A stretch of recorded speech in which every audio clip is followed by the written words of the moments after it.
Uncle. నమస్తే అమ్మా.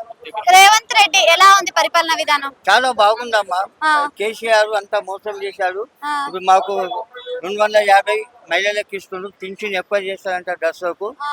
మాకు గ్యాస్ ఫ్రీ అయిపోయింది, ఆ. కరెంటు ఫ్రీ అయిపోయింది, ఆ. బియ్యం కూడా సన్న బియ్యం ఇస్తుండంట ఇప్పుడు జనవరి నుంచి. మరి అందరికి అన్ని ఇస్తలేడు అని చెప్తున్నారు కదా. అపోజిషన్ పార్టీ వాళ్ళు అంటారు కదా పరిధానం. చాలా మంది అంటున్నారు కదా opposition వాళ్ళు. నాకు కరెంట్ బిల్ 5 నెలలు మాఫ్ అయిపోయింది, ఆ. గ్యాస్ కూడా మాఫ్ అయిపోయింది. ఉమ్.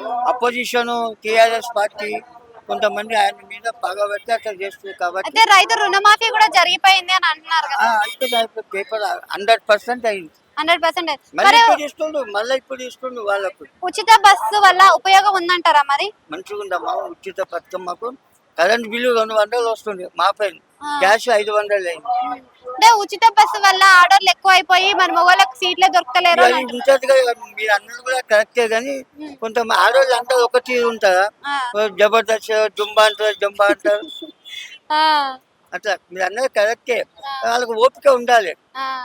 ఎక్కుతున్నారు అడ్జస్ట్ ఇచ్చేస్తారు కానీ 100 ఫ్రీ బస్సు ఉండేప్పటికే బస్సులు ఫుల్ పోతుంది. లేడీస్ ఎక్కుతారు యాత్రలకి, సమ్మక్క సారక్క ఏ దేవస్థానానికి.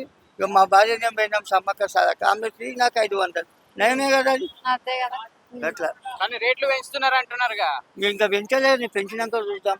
అంటే ఈ పప్పు నూనె ఇవి మరి పెంచుతున్నారు ప్రతి ఏ గవర్నమెంట్ వచ్చినా అంతే, అవి దిగాయి పెరుగుతూనే ఉంటాయి. కేసీఆర్ కి రేవంత్ రెడ్డికి తేడా అంటే ఏం చెప్తారు మీరు?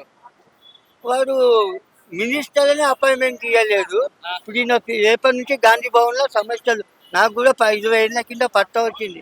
స్లమ్ ఏరియాలు ఇక్కడ సికింద్రాబాద్ రామ్ గోపాల్ పేట డివిజన్ లో రేపు ఎల్లుండి పోదాం అనుకుంటున్నా. ఓకే, థ్యాంక్ యూ పెద్దాయన.